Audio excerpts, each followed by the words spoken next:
لیلۃ القدر اپنے دامن میں اتنی رحمتیں رکھتی ہیں کہ اس امت کے سارے گناہ گاروں کی بخشش کے لیے کافی ہے۔ اس رات میں روح الامی اترتے ہیں فرشتوں کے جلو میں، جھرمٹ میں، اور اہل ایمان جو قیام میں ہوتے ہیں، قعود میں ہوتے ہیں، ذکر الہی میں ہوتے ہیں، ان سے مصافحہ کرتے ہیں۔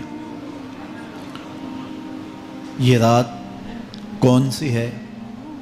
ترکی خیمے میں چٹائی ایک سمت کر کے سر انور حضور نے باہر نکالا اور فرمایا کہ لیلۃ القدر کو آخری عشرے میں تلاش کرو۔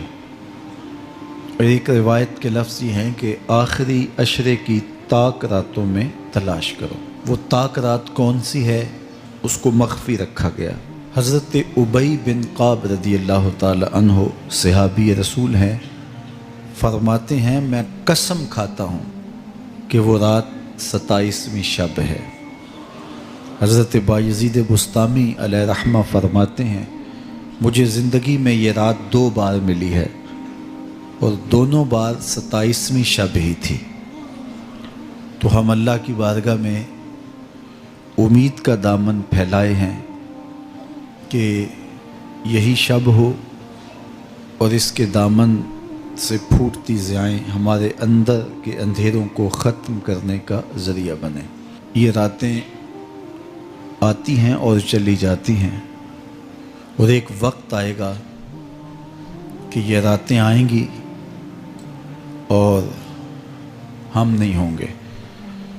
کتنے لوگ ایسے ہیں جو پچھلے سال تھے لیکن آج نہیں ہیں، ان سے گزشتہ سالوں میں تھے آج نہیں ہیں۔ تو یہ جو میسر راتیں ہیں ان کے دامن سے پھوٹتی ضیائیں ہمیں اپنے اندر سمو لینی چاہیے کہ ہم دنیا پہ نہ بھی ہوں گے تو یہاں سے جو ہم نے نور لیا ہوگا وہ قبر میں بھی چراغاں کرے۔ باطن کی روشنی، اندر کے اجالے اور روح کا چراغاں اس رات کے دامن سے لیا جا سکتا ہے۔ حضور علیہ السلام رمضان المبارک کے آخری عشرے میں کثرت کے ساتھ عبادت کرتے تھے۔ حضرت سیدہ عائشہ رضی اللہ تعالی عنہا فرماتی ہیں کہ حضور کمر بستہ ہو جاتے اور اپنا تہ بند کس کے باندھ لیتے، خود بھی جاگتے اور اہل خانہ کو بھی بیدار رکھتے۔ یہ ایک رات 1000 مہینے کی عبادتوں سے افضل، بہتر اور بھاری ہے۔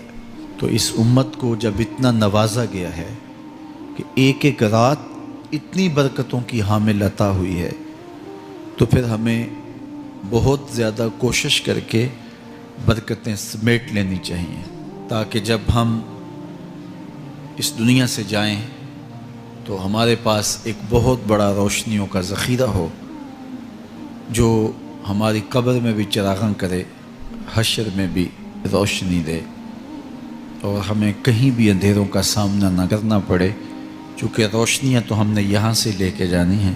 تو میں اللہ کی بارگاہ میں آپ سب کے لیے دعا گو ہوں، آپ میرے لیے دعا گو رہیں کہ اس شب نور کی برکتیں ہمیں نصیب ہوں۔ حضور نے ارشاد فرمایا جس نے لیلۃ القدر میں قیام کیا ایمان اور محاسبہ نفس کے ساتھ، اللہ اس کے پچھلے سارے گناہ معاف فرما دیتا ہے۔ ام المومنین سیدہ عائشہ رضی اللہ تعالیٰ عنہ فرماتی ہیں کہ میں نے عرض کی اے اللہ کے محبوب صلی اللہ علیہ وسلم، اگر میں لیلۃ القدر کو پا لوں تو مجھے پھر کیا دعا مانگنا چاہیے؟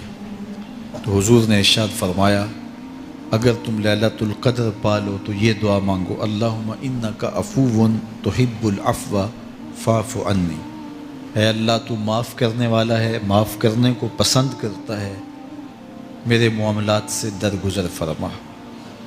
تو اللہ تعالیٰ اس رات کی برکتوں سے ہمیں اپنی پناہ میں، امان میں، حفاظتوں کے حصار میں رکھے۔